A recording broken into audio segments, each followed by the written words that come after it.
Your tutorial চ্যানেলে আপনাদেরকে স্বাগতম। এই ভিডিওতে আমি আপনাদেরকে দেখাবো যে এটিএম এর পিন জেনারেশন কিভাবে করবেন। তো যদি আপনার স্টেট ব্যাংকের অ্যাকাউন্ট হয়ে থাকে তো আপনাকে স্টেট ব্যাংকের এটিএম এ কিন্তু যেতে হবে।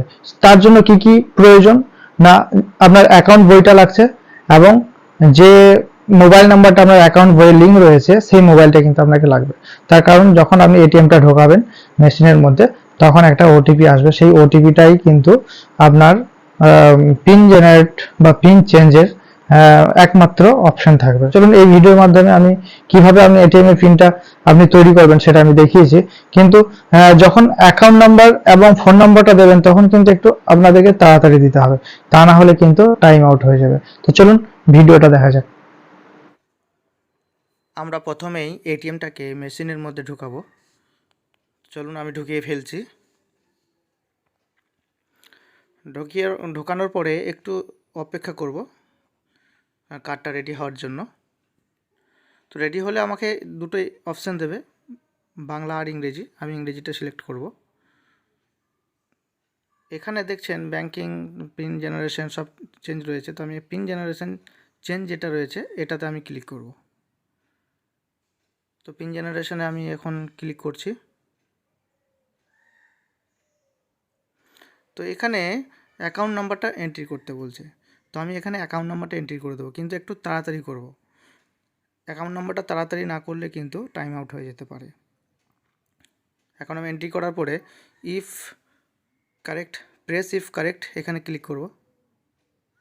এখানে মোবাইল নাম্বার যেটা আমার লিঙ্ক আছে অ্যাকাউন্টের সাথে সেই মোবাইল নাম্বারটা আমি প্রেস করব।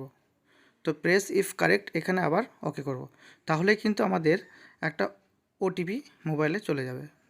করে দিলাম। এই দেখুন ট্রানজ্যাকশান বিং প্রসিড। তো এখানে একটা রসিদও বেরিয়ে আসবে। আমার ট্রানজ্যাকশান প্রসিড হয়ে গেছে, রসিদ আমি পেয়ে গেছি। আর এই রসিদটাই হচ্ছে আমার ট্রানজ্যাকশানের রসিদ। এইখানে নেক্সট টাইম করে কার্ডটা আমি বের করে নেব। তো আরেকবার কার্ডটা ঢোকাতে হবে। তো চলুন আমি কার্ডটা বের করে আরেকবার ঢোকাবো।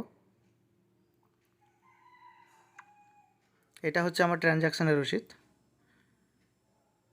এই রসিদটাতে আমার ট্রানজ্যাকশান আইডিটা রয়েছে, অ্যাকাউন্ট নাম্বার রয়েছে। তো চলুন আবার এটিএমটা ঢুকিয়ে নেব। আমার ওটিপি চলে এসেছে মোবাইলে, আমি এটিএমটা ঢুকিয়ে নিলাম। এটিএম ঢুকিয়ে নেওয়ার পরে এখানে অপশান আসবে, অপশানে আমি ক্লিক করব। একটু ওয়েট করতে হবে। তো ট্রানজ্যাকশান বিং প্রসিড, এখানে ইংলিশটা আমি সিলেক্ট করে নেব সববারের মতো। তো এখানে ব্যাঙ্কিংটা সিলেক্ট করবে। এখানে ব্যাঙ্কিং সিলেক্ট করার পরে পিন চেঞ্জ অপশান, পিন চেঞ্জটা সিলেক্ট করে নেব। তো এখানে যে কোনো দুটো সংখ্যা আমাকে টিপতে হবে, তো আমি টিপে নিলাম, ইয়েস করে দিলাম। তো এখানে এন্টার ইয়োর কারেন্ট পিন। তো এখানে যে পিনটা আমার মোবাইলে এসছে ওটিপির মাধ্যমে সেই পিনটা আমি এখানে দিয়ে দেবো। এখানে আমি দিয়ে দিলাম। তারপরে এন্টার ইয়োর নিউ পিন, তো আমি এখানে নিউ পিন যেটা আমি জেনারেট করব সেটা দিয়ে দেবো। এখানে দিয়ে দিচ্ছি আমি। আবার কনফার্ম করার জন্য আরেকবার দিয়ে দেবো, দিয়ে দিয়েছি।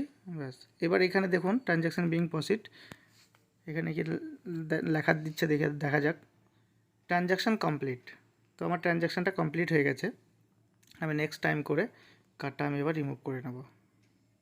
তো এইভাবে আপনি আপনার এটিএমে পাসওয়ার্ড করতে পারবেন কাউকে কিছু না জিজ্ঞাসা করে। তো চলুন আপনার নিজেরাই